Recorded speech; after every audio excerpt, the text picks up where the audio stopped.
first starts to grow out, at least for me, there's an interesting texture that it has. Almost very kind of fuzzy and more of a grayer undertone, or a lighter pigment. And I always suggest to shave that. And it will take about 1 or 2 times to shave it, and then your actual hair will start coming through. And it tends to be a little bit more drier. And depending on if you're going through hormone replacements, it can end up being a little bit finer. So for me, when you're kind of trying to figure out stuff, instead of putting too much in the hair, I always think like putting a little bit less in the hair. So for like anyone that has like dry, brittle hair, oils will be super great. Oils that are conditioning, something that will penetrate the hair, not just sit on top. Because when it sits on top, it's just shining it. You want it to actually go through. So oils are great. A trick that I love doing is lotion. I've been using lotion for years. Combination with lotion and oil, super great for curly hair.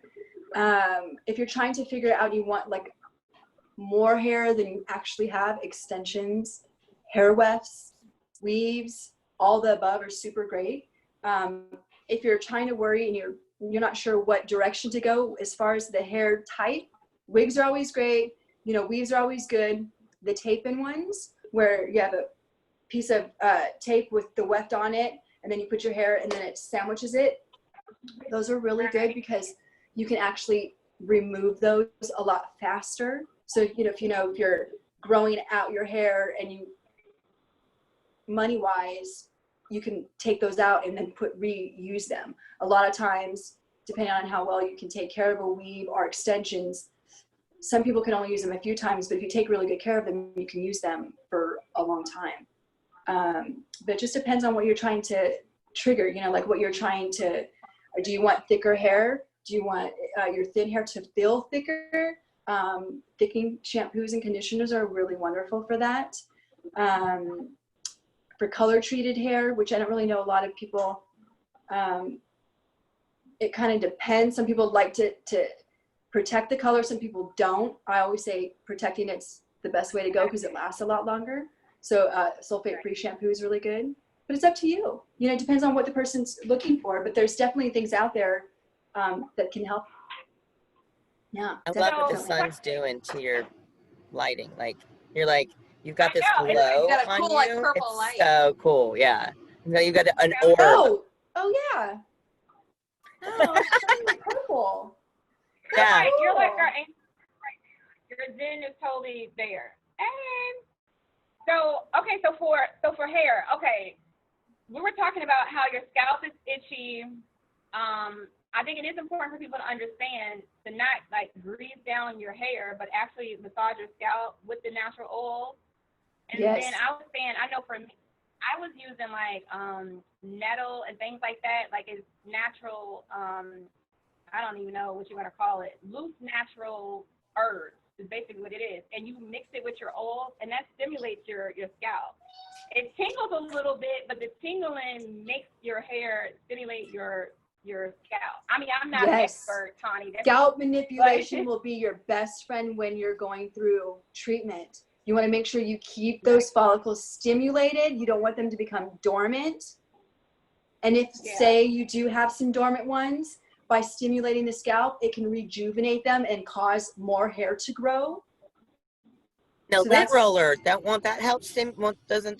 When you do the lint roller, won't that stimulate your hair follicles? The lint roller it's going to remove the hair. Not maybe like the stickiness would help. Pulling your hair back out. You're like, I don't know. I don't know.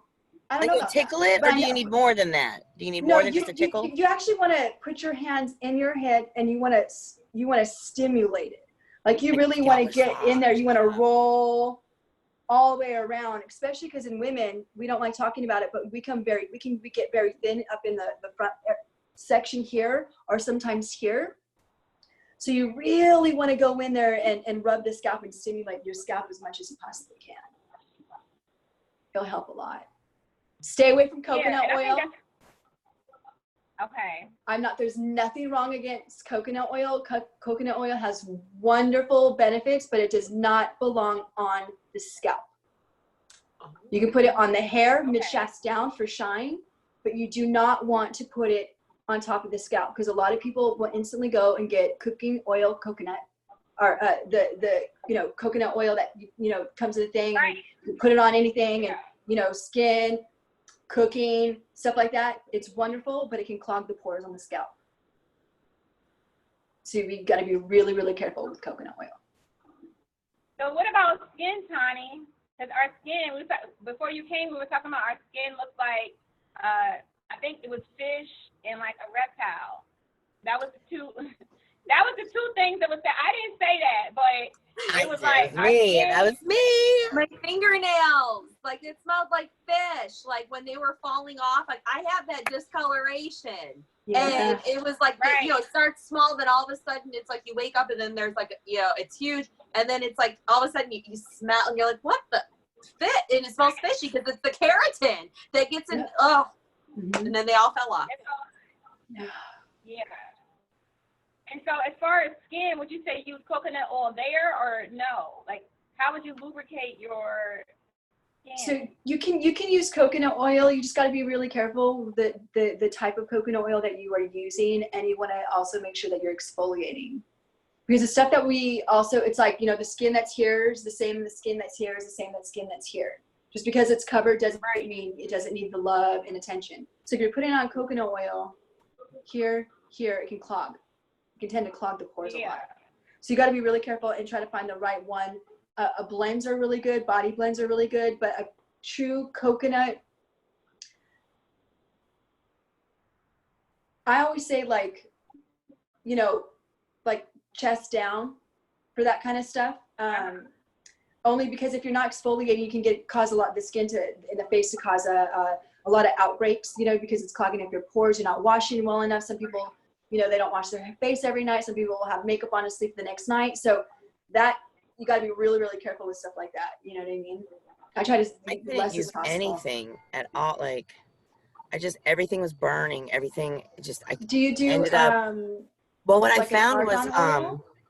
nothing. I had argan. It just even when I changed, it was like my skin was like, no, now you changed on me, and I don't like the change. But I will tell you, my mom bought me. She's a doctor and she's also a cancer survivor. Her name's Cynthia Bailey, Dr. Cynthia Bailey, and her soap, maybe it was the consistency, I don't know, but it was her soap, her lotion, and all of her products. That was all I could use. That's the only stuff I could use. And even after chemo, I now can use like vitamin E and Palmer's coconut butter and everything like that. But my skin, like I was sharing with Kelsey earlier, my incision scars were even coming undone. Like I had to get my expander taken from in front of the muscle. So yeah, you don't know this. I didn't tell you this, Kat. So I have one in front of the muscle and one behind the muscle. Okay. So originally Tierney was scared of everything. And I said, what's going to be less painful? And they said in front of the muscle implants. So I went in front of the muscle. Right. My expander during the chemo, because my incisions literally opened right where they healed. And so I was looking and you could see the expander. And so for my plastic surgeon, the only way he could save my skin was if he put the expander behind the muscle, or I could choose to just not, have. But this was an immediate reconstruction. So I already had one boob, Does it feel different? Oh God, yeah. It's so, like, I'm trying to see, I may get it fixed because this one still looks big. Like it comes out further and it's taller, but it's tighter, especially push-ups and like, you can totally tell the difference. It's Tierney, when people say like, oh, you get a whole body makeover, they don't effing know the whole body makeover. You're like Frankenstein, and they're just trying to figure out how to piece your body together. well, and then it's like, you get a fat transfer and everybody's like, yay for fat transfer, good job. Yeah, except then you have all of this skin where your body was used to having whatever you had, whether it was fat, but it was used to having this kind of a body frame, and you just took fat out of it. So now it's like this. And you're looking at yourself going, I did that, but I Yeah, had it like, I like how injected to be better. flat. Where did you have it? To be flat. Oh, okay. Because there was so much cancer that they had to remove on my right side, like up here and on my right side, that when I went to the side, it went in, it concaved. Concaved. So I did the fat grafting and brought it up into my chest. It's still a little, it's not 100%, you know, but I'm, you know. Oh, so you had to Are get a we fat ever transfer happy? so it wouldn't go in. Okay. Yeah. So, Wow. Where did you? Where? oh, well, Where no, did you- that's what they took it from my stomach. So my stomach looks different than it used to. My belly button got moved over. Yeah, it was weird. Oh my God. So, okay, Tawny, let's talk about our belly button. Like, I'm gonna show people my belly button out here. So my belly button is like a sunshine. They totally screwed my belly button up. So it's like, that's my doctor. I'm gonna take a picture and put it on my social media. So they made me a belly button, and then when I'm like in my bathing suit, people are like, "What's wrong with your belly button?" I was like, "I know, it looks like a sunshine." So literally, I got marks going around my belly button that looks like a sunshine, and it just looks, it's like a hole, right? It's just like a big hole that you can see clearly in. Yeah. Wow. Yeah. So I don't really have a belly button. I have a hole. You know how people like, I got an Indy, I got an Audi, I got nothing. No, That's how we yeah. got this. Right? Right? Exactly. Right. Because we're living. It is like we're living. So I think that's Well, why. see, I'll we're so- show you guys. Okay. but go I for have- it, because you're not on. See, I have a scar already that comes down. Mm-hmm. So Right. mine like is like you. It has two. It comes out like this, like a line, but it goes inside. Like I can put my finger Right. like into my Literally stomach. in it. Right.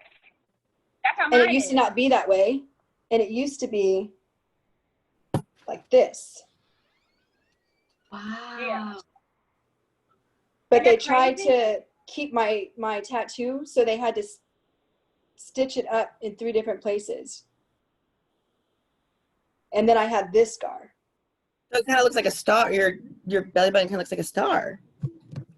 So I feel you, Right. girl. Yeah. It's like people don't understand. And then they be like, "Oh, I want to have your body." No, you don't. You don't want this body. Like, Yes, you do. uh-uh. Yes, you do. Man. Yes, They're like, you don't know how hard we worked for it, man. You don't know how hard. This didn't come easy. Yeah, That's what you tell them. This did not come easy. It came with Right. surgeries. Right. Right. And now, like, now look at my butt Breast with this cancer. Band-Aid. Right? And then I don't know about you guys, but then you'd have like attractive people who are going to be your like anestheticians, and you're like, oh, well, you're going to be the last face I see before I go under. Right. I hope I look like you when I come out. I always ask, okay, so I was asking my plastic surgeon. So this is what somebody told me. If you have a plastic surgeon, you have to look at your plastic surgeon, number one.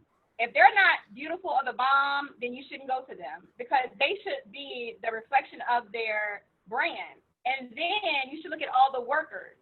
So everybody in the office should look great. Because usually plastic surgeons give them free, like one time a year, free whatever they want to pick. They can pick one treatment. Oh. So, yeah. So then basically you should look at everybody in the office. And that's what somebody told me. And that's how I picked my plastic surgeon. I love them. Everybody in the office looks beautiful. But I was like, well, if that's your work, then I trust you. Yeah. If not, I wouldn't go. Golly. I didn't even think about that. I That didn't is think about such that. a good I didn't think about takeaway that. for, yeah. Like people who Facts. Did you think about that, Kelsey? No, but everybody was attractive. I mean, it was like, when I think about it, everybody in the office was beautiful. So yeah, I mean, but I'm in Phoenix, right? I was in Phoenix during the time. So people, you know, are just generally beautiful out in Phoenix. So it's like, yeah, but that's interesting. It's a good point. Okay, so what do y'all think about the corona and the kids going back to school? They shouldn't. No, So I'm That's a a school hard pass. counselor, guys, and I'm so scared. Like, I'm scared for the kids. I'm scared for, I mean, it's just, it's not okay. It's not okay. Right. Are you Is your changing their district minds? voting? Sorry. Right. No, go ahead, please. No. Go ahead. I was just going to ask, like, is your district voting on whether or not you're going back to school? Like, what is their general attitude about people going back? And like, and another two parts to this, like you going through everything that you've gone through and then putting yourself at risk. Like, what are your thoughts about this during this time? Like, that's just crazy to me. Right. Hard. I don't want to share what county I work at, but it's hard.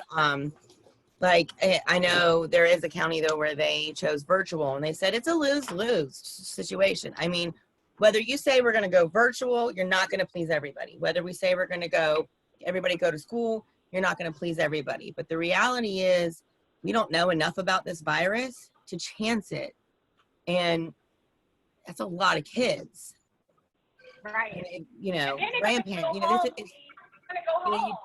yeah. Go home, And and then so, it's gonna transfer it, and it's gonna bring it to all their other family members. Yep. To the parent who's going to work, then they're going to transfer it to work. And it's just, my thing is, so I'm not an expert with this, but with my medical background that I do have a little bit, common sense to me is saying you should work with where we're at. So the parent, to me, stay at home, pay the parents, because the parents are now teachers, right? They don't want that position, but they can't go back to work. How are they going to go back to work if their kids are going to be at home? Who's going to watch the kids?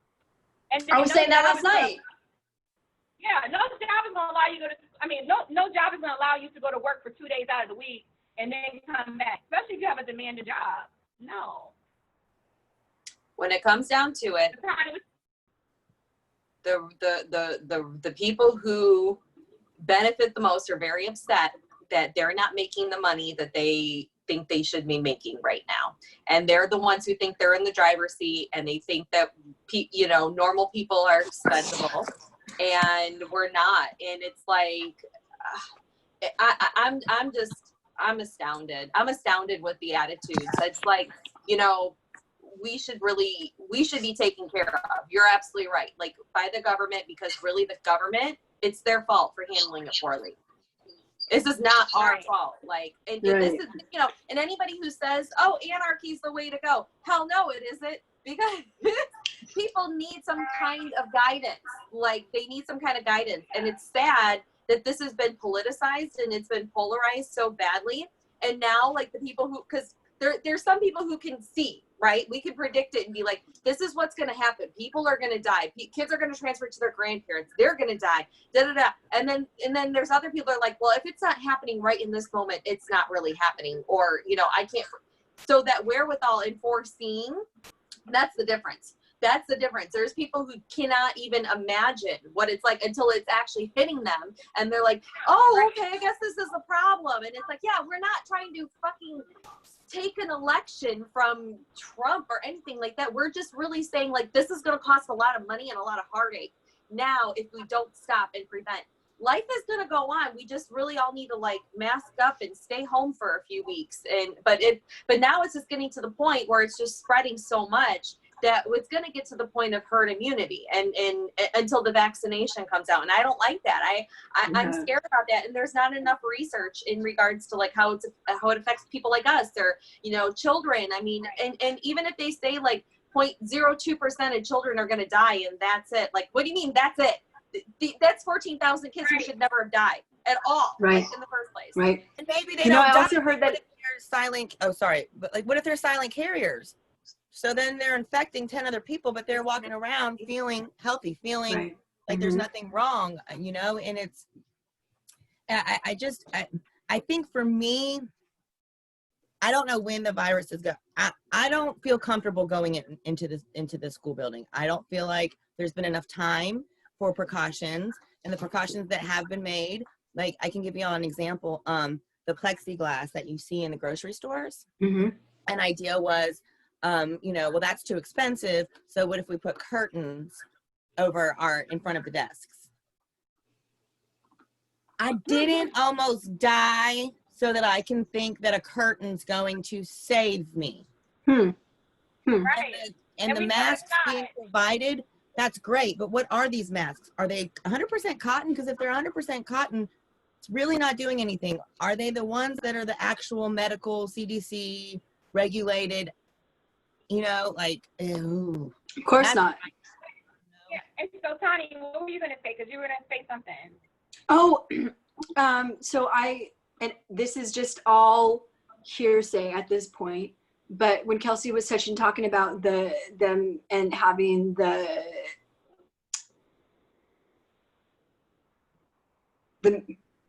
shot for the virus, the vaccination. Thank you. It was right on the tip of my tongue. That there's actually a marker in it, and it's a similar marker to the measles, that if you are or had been a cancer patient, it's not good for you. Now, this is just all stuff that I just kind of touched, like I was reading on, so I'm not sure, and I haven't seen any data or anything that says that, but there has been talk that says that. So this is like the measles haven't been around for how long, right? Now, the people who haven't gotten the measles shots from, 1960s, 50s, when was the measles relevant? Now the measles are coming back up. Well, that's what happens, right? Because there's people who don't vaccinate and they rely on that herd immunity, or they don't think that herd immunity is the thing, or they get this really bad information, and then they think like, and what's crazy about it is like the people who are disseminating that misinformation make bank by disseminating that information. They charge like thousands upon thousands of dollars, and they're, you know, they're up in the hill, and then they manipulate people and stoke in on their fears, you know, and that's like conspiracy 101, you know, is like there's 3 levels to conspiracy, and it's like disease is like making this big comeback, and it's just like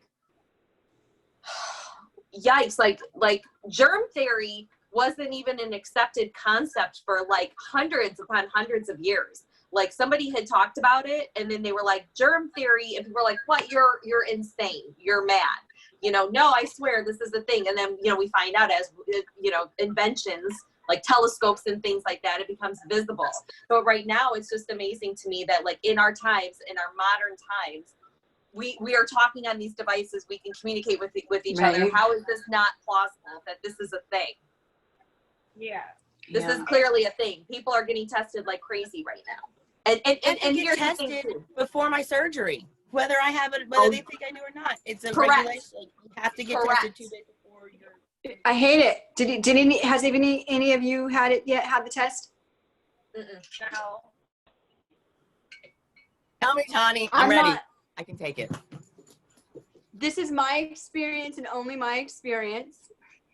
It hurt. It was extremely uncomfortable. She had to go in one nose and then the other nose, but she had to do one nose twice because it hurt too bad the first time. I threw up twice. But they got to tickle the throat. They got to go through the nose. No, they go through the nose and they have to tickle the throat. They have to touch your throat this way. No. That's like going to get your cootie cat checked. It ain't nothing fun about that. And go get a mammogram. They not gonna do me. I'm sorry. I'm like, I'm just gonna die. I can't do it. You're not gonna go through my. Okay. You're coming with me, Kat. Oh my God! I'm like, just burn her nose off. I ain't going. What? Honey. How long did it last? How long did it last? Like, so they stick it in and they have to turn it around 1, 2, 3, 4, 5, and then they stick it up and then they take it out. No. All right, we'll listen to music. And I had to get it because I had my colonoscopy. Because anyone that goes into the hospital has to have the test. So. What? Mm-hmm. Knee replacement. Gramps just got a knee replacement, and he had to get COVID testing 5 days prior. Yeah. What? I mean, and that's regardless. Any kind of surgery, you have to get it, basically. Yeah. That's because it's so bad right now. Mm-hmm. Well, should be going back to school. What? I gotta have a bone scan coming up I hope they don't be like, do this test, because I'm like, nah, I scan my own bones. I'm not doing No, it. you bone scan, you'll be Yeah, fine. you won't need it for I that. just had my bone scan. They didn't have me do that. Okay, that's what I was gonna say. I'm not doing it. I'm I like, think it's just for like surgery, like any kind of surgery, like where they're gonna actually be somewhat opening you up or doing like a procedure involving like any of your bloodborne pathogens. I think that's what it is. So like knee replacement, obviously, you know, he's gonna be out in the open and his pathogens could, so that's what it is. But like scans and like general doctor's appointments, things you don't have like to do that, that you're stuff. fine. You don't have to. But when you go You're to the good, Kat. hospital, thanks, girl, because I passed out. yeah, like when you go to the I am hospital, not- you'll get temperature checks and all that. But Yeah, I'm not doing it. Okay, ladies, you know we can talk forever. I love I know. you guys. It was good to see you. Thanks for extending it for me. thank you for having me on again. Thank you for Love you coming. guys. Yeah, and look, y'all are welcome anytime to come back. Invite some people. They're more than welcome. What we're going to do is test our equipment 15 to 20 minutes early before so we can make sure everybody is on and it works. Okay? Yes. I'm going to get this. You know, my memory's a little funny sometimes, but I'm going to get it. It's okay because I'm gonna start texting you before. So thank you, ladies. Know that you are blessed, better than the rest, and nothing less, because we're made in His image, and that is God. Love you, love you, love you. Peace. And I love this you. experience. Thank you guys. It was good to me. It was nice to visually see you, Yeah. Tierney. Sorry. Thank you. It's so nice to see y'all too, like in real life. Yes, I know, right? One of these days. Real virtual life, I guess. all right, ladies. Peace. Bye. Bye. Well.